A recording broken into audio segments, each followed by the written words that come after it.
She was saying God's grace is so good and so plentiful that there are crumbs that fall that can feed even us dogs. And your grace is so good that I really don't need you to toss me a steak. Just give me a crumb of your grace. I'm good with that.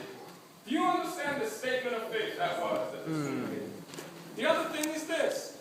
When you call someone an animal, what in ancient times, what separated the animals from the humans was speech. Speech. Animals don't talk. Humans do. So when he said you're a dog, it's not right to get to dogs, he's pretty much saying, so if she responds wittily, she shows that she's at his level. And so a tired Jesus all of a sudden realizes that this woman has great faith. But more than that, she has great love. She walks home and finds that her daughter is healed. The reason love is the greatest of these, for me, has to do with the fact that love demands the most faith and hope. It brings the two of them with it. When you love someone, you are loving someone who is out of your control. When you have faith for your own project, you could work out. If you're trying to run the marathon and you have faith that you can finish it in 5 hours, God bless you. Guess what? There's a lot still in your control. You can work out. You can get on a good diet. You can ride the bicycle. You can do your laps. You can get a personal coach, You can do whatever you want to do to work out. When you have faith in someone else running that marathon in 5 hours, there's so much that is not in your control. And when you love, you are invested in them doing well, and you are invested in someone else doing well who is not in your control. It demands more faith. It demands more hope. And she was at her rope's end, desperate. She found out Jesus. And because of her love and her faith, her daughter was healed. She walked home. And it's the walk home that I want to focus on for all the mothers and mother figures here this morning. The walk home. What did she think on that walk home?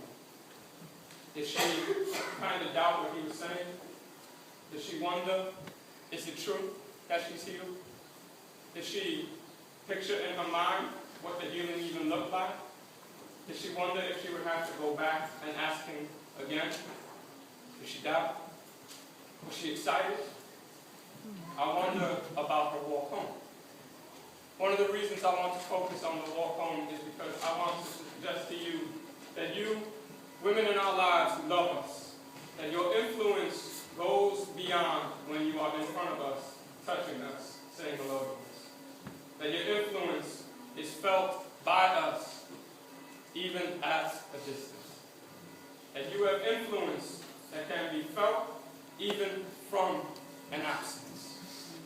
And that when you're taking your walk home, you may not realize it yet, but what you did away from us in faith and love affected us and made us stronger, made us better, gave us more life, inspiration, and wisdom. You may not know immediately the effect you have on a person's life.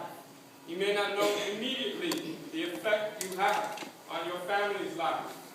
And it may be at a distance that the effect is happening, but you do have an influence. You do have an effect. And faith and love can be felt, touching our lives even from the distance. Y'all write a little stuff in here, I know. That is the thing to remember. You have an influence. You have an effect, whether good or bad, and it can be felt at a distance. When you think of what your mother or the mother figures have done in your lives, you still realize that you gain strength from them even if they're not with you now. Even if they're in another place, you still find inspiration from them. You still feel their love. You still feel their faith. When we will be taking do in your prayer with God has an effect on the people around you. Realize that the struggles you have one-on-one with God has an effect on the people around you. Realize as you